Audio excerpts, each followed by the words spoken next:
Good morning and welcome to the new edition of Dr. Lamba's Awakening Call. Last week of January, and we were participating in an international meet, of course, via Zoom. And lo and behold, I hear my old friend George Soros. And he comes up with an agenda. The agenda is horrible to talk about because this is a travesty of non interference, and in fact, creating an ideological dominance on the other countries. Is this agenda is in fact a symbol of a cosmopolitan elite to implement world improving projects by trampling on the civilization history of the other countries. This was George Soros. Soros tilting his arrows on India's nationalism and avoiding to throw the present government, which doesn't deserve to be there. When you hear this agenda, and that's the way I felt when I heard him talk like that, and I have a regard for this man. I could see the colonial hangover having full expression. The George Soros is a very multi-faceted personality, supposed to be one of the richest persons in the world. He is also well known for his charities, and at one time he had contributed almost 90% of his wealth to the charity. But are those really charities? As a matter of fact, George always has his agenda, and it is tied to democratic, liberal, leftist ideology. He had vowed to throw Trump, and what better target, the second target after throwing out Trump, would be Narendra Modi. Maybe he never met Modi, but then he doesn't like Modi for his policies of upholding the right of the country to exist. Germany wanted to have a place in the sun, and so it was annihilated in the Second World War. Trump wanted to make America great, and that could not be tolerated, digested by the people on the left, led, financed, supported, and did I say led and fed by people like George Soros. Now, let's come to the fact. What is George Soros? He is, as I said, a multifaceted personality, and I admire him for many of his ideas. But he is dead against all progress. If you look at the Western commentators and the policy makers, they are influenced by the European history of the nationalistic impulses. But the concept of nationalism is very different in a civilizational nation state such as India, which not only shook free from colonial rule through a consolidation of nationalism, but is also a benevolent voice in today's context that derives from the economic power. Now, Soros is very intelligent. He understands the role played by the institutions, such as universities, in furthering political agenda and sustaining left's ideological supremacy. And he wants to control the universities. If you look at the newspapers, for example, and the universities are come to reform, 23 newspapers and the TV channels are owned by Soros, either 100% or at least a majority shareholding. So that's why you would see Washington Post, New York Times, and a host of other newspapers and TV agencies always gave a news slanting against India. It was 100% against Trump, now it's 80% against India. The university is saying all the research is controlled and manipulated to show the conservative, the nationalists in a very negative light. It's very easy to mock Soros. He's a symbol of cosmopolitan elite, and his agenda, as he said at Davos, which I referred to earlier, is a world improving project, and he's willing to finance it with these bottomless resources. Now, what do we make the financial George Soros open declaration at Davos that he wants to trigger a change in regime of India? The ruling regime in India has to go. He said it very clearly.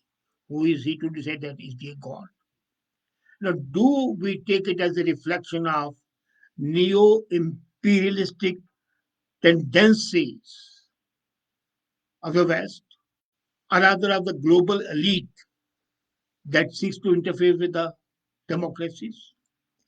There's a comment by Rajesh Kumar Bhatia. Sincerely hope Soros is destroyed in the process. Look at Dr. Bhatia. Whether he's destroyed or not is not important. But what is more important is that this thought is destroyed. This process is destroyed. This neo-colonial attitude, this so-called word improving project is nothing but word dominating project. Whatsoever you have to be very careful before drawing sweeping conclusions. Not only is one of the richest men in the world, but he's a global billionaire and a motivated and perceptive philanthropist, and people take him as a man of charity and hope. He buys the admiration of the people. And his political activism in favor of an open, borderless society means the society dominated by him and his colleagues. His life mission has been committed to considerable wealth towards creating an institutional network. Now, he has written 14 books elaborating his philosophy, and Guardian writes that unlike most people, he is not out of touch plutocrat, but a provocative thinker committed to pushing the world in the direction which he considers to be progressive. And that direction has placed him at odds with all the nations that see his influence as a threat to their sovereignty. And India is the biggest, largest, most immediate target of his venom. Now, he's a man who is credited with breaking the British power. And that was the most catastrophic financial event in the modern history. He is immeasurably wealthy and believes that he can alter the course of history through his money. His book, I happen to read Alchemy of Finance, and he wrote, I have always harbored an exaggerated view of my self importance. And to put it bluntly, I fancy myself as a kind of a god. So, accordingly, Soros has set about influencing the outcome of democracies by his cash. He tried to oust George Bush in 2004. He is the biggest funder of Hillary Clinton and Obama. He owns 13 major news organizations in the world, and he has spent more than $48 million funding the media properties, including the infrastructure of news, journalism schools, investigative journalism, and even industry organizations.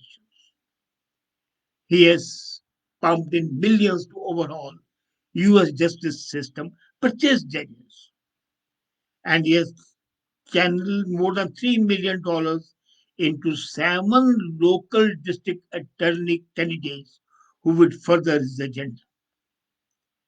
And his total commitment, according to New York Times, is $800,000, just about $1 billion. So you get a picture of this progressive icon who has made vast amount of cash. And his political activism, but this is important, has caused political, social, and financial upheaval. As a poignant portrait, he has put his sons and other principals in charge of his companies and hedge funds. Therefore, like the owner of a beach frontage whose landscape is obstructed by the trees, he has devoted himself to cutting all the trees that block his view. He has been very controversial, but then he has been able to tide over the controversies with the help of his money. Now, when this powerful man puts his attention to India, I'm amazed that not a single media, not a single newspaper, not a single editorial was condemning it. Possibly they have been purchased. Who knows? But what Soros got wrong, going by his words, and I'm quoting his words, he launched a tirade against national leaders like Trump, Z, and Modi in that order. And he ranted against the rise of populism. And he said that nationalism is a curse for the world. It should not be there. In case of India, if you heard that agenda, and I had a debate with him during that discussion, and I told him that he was making factual errors. However, he always gets some things right, and that's why the 10% right overpowers, with the help of money, 90% wrong. In his remarks and above, this man identified nationalism as a prime enemy of the open society. And that's why it is his money which is promoting people like Greta Thunberg and Disha Ravi in India and others. It's debatable whether the concept of open society has been opened for the good of the world. And there is a backlash against globalization today. And that is because of the rise of the populist countries. That is because of the Brexit. That's again nationalism. Another comment was made by Nobel laureate Joseph Stiglitz. He said that 90% of household income in US is stagnating for a third of the century. And the medium income of the full-time male worker is actually lower in inflation. Now, the reason is that the multinationals dominate, and Soros represents the multinational. They want wealth inequality increased. They want global supply chains to be distorted so that they can create a massive disconnect between the blue collar workers and globalists. And when they do it, they divide the society. And then they place their henchman, their front man, as in charge, and then manipulate the world market and get more money. So we become trillionaires from millionaire to billionaire to trillionaire. That's the process. And he is doing that. The more the people turn against liberalism, the more liberals are tempted to build walls around against the populist tide, and that is what Soros is doing. And then, secondly, he calls nationalism as a great force of evil. This is stupid. Western commentators, as I said, are influenced by the European history of nationalist impulse. Well, how did England, Portugal, France become the colonial powers? Because they were nationalists. But the concept of nationalism is very different than the civilizational nations such as India. They don't want to enslave others. They only shook off their colonial rule, and there was an awareness of unity in India against the foreign rule. And that is not tolerable to them. Nationalism has a certain connotation in Europe, which is not necessarily positive.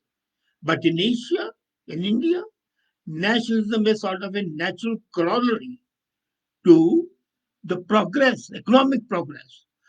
Almost like you are independent, you progress, you are prosperous, and nationalism comes with all that. And let's not deny that the decisions undertaken by the Modi government have caused global concern. And the difference between the concept of nationalism in Europe and nationalism in the Indian context has to be seen as the end of colonialism, propagated and manipulated by people like George Soros. The exchange is important. So, what is there? India is on the cusp of an anti nationalist revolution. The opposition parties, led by Congress and AAP, manipulated. AAP's boss got the Magsaysay Award. Again, that award is financed by George Soros. So he pays the politicians and the social activists with these words of money from these awards and makes them their slaves. Soros has recommended and just pledged $1 billion to Open Society Foundation to create a network of universities in India. Those universities will, on the lines of JNU, divide India. They'll be divisive. They don't exactly promote critical thinking, though they say they promote critical thinking. What their mission is to advance the values of what they call an open society. In fact, the dominating society. Liberalism retreat as a political force is seen as an advance of the institutional force.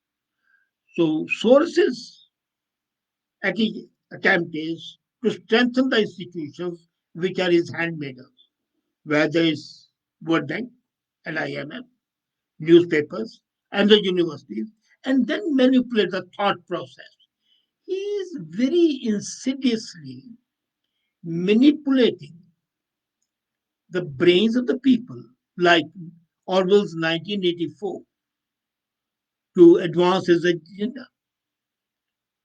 So you can see the dialect play out not only in India but also in Europe, where liberal education institutions have become fortresses for entrenched elites and left propaganda peddlers. You saw it in JNU in India. So let's not forget that Indian left enjoys state patronage and has a pervasive grip on the academia thanks to one of the former education ministers, Nur al Hassan. The, the agenda of Soros is insidious and aimed at destroying India as a nation. Maybe he'll be happy with creating at least a dozen different stans, different countries in place of India, so that his domination is complete. They condemn nationalist policies, but they support disruption. This disruptionist, rich, cunning, conniving, is a danger to India. But are the Indians taking care? Is the Indian judicial system competent enough to see that the decisive actions taken by the executive are in the national interest? There are many aspects of that case. They have to be seen. But as it is, it's time for Indian institutions to rise, protect themselves, protect Indian nation, because nationalism here is not domination of others, but preservation of its own civilizational capabilities. Is India ready for that? Let's watch. Thank you.